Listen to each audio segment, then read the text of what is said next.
eating consists on a continuum. And so at one end, we have what we might call normal eating or intuitive eating. And that's where we're really generally eating what our body needs for a caloric intake every day. We're not eating too much, we're not eating too little. What happens though is, of course, disordered eating can happen for all of us from time to time. I think about certain holidays, we might, overindulge and overeat certain things. Or if we're running really busy, there might be, a day that we miss a meal or skip something.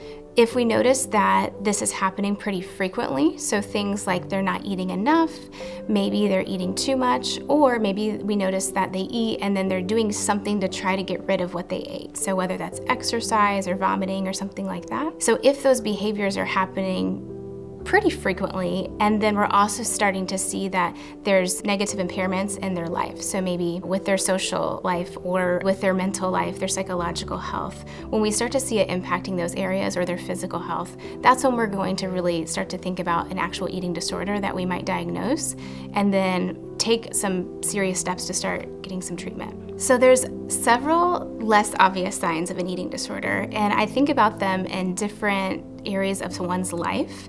So a lot of times, right, we do anticipate the eating part, we might see that, but some other things we might not see is how much they're obsessing about food in their mind. They might be thinking about or talking about food, weight, or their body a lot. We also might notice that socially they're withdrawing from people a lot. They may not go to events with food, or if they do go, they might avoid eating. We also might see them isolating a lot from people or having a lot of anxiety or depression.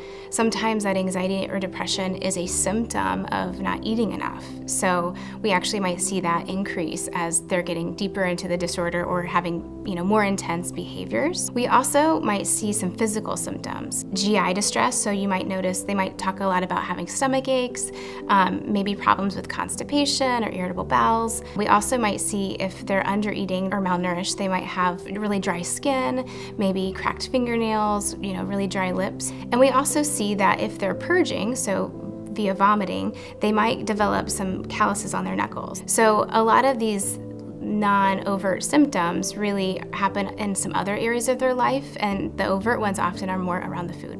Many people report feeling controlled by the eating disorder, and it's a much more complicated mix of biological, psychological, and social factors. It's not something that someone can just choose to be in or out of at any given time. The reality is that eating disorders can impact anyone in any body with any age, ethnic or racial identity, cultural identity. They also happen across the gender spectrum. You cannot know just by looking at someone if they do or do not have an eating disorder. What we have known for a really long time now, based on research and just experiences with clients, is that BMI really does not have anything to do with an eating disorder. So we really think of it more about how much this is impacting and distressing someone, and also how much it's impacting their physical health, much more than what size their body is.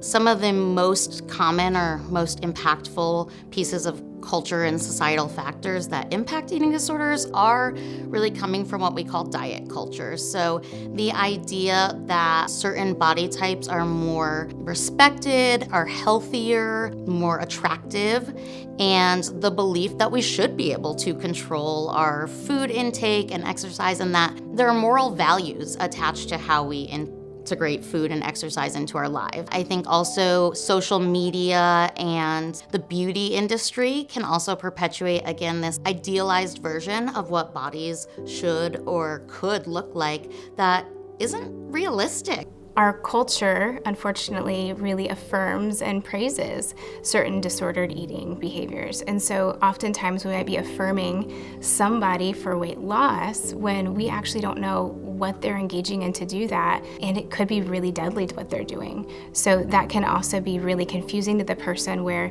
maybe they're feeling really good about what they're doing, and all of a sudden for someone to say this is problematic or wrong, that doesn't quite fit in their own brain. Because of the shame or stigma around seeking help, they often avoid it for a really long time. And then we have people who have been struggling for years, maybe even decades, with their symptoms, and then that makes it a lot harder for them to break some of these ingrained habits. I would really want people to know that I would really encourage them to reach out for help if they sense that they're struggling or a loved one struggling. This is an illness that doesn't have to continue for them, and that they don't have to suffer alone anymore, and that recovery really is possible.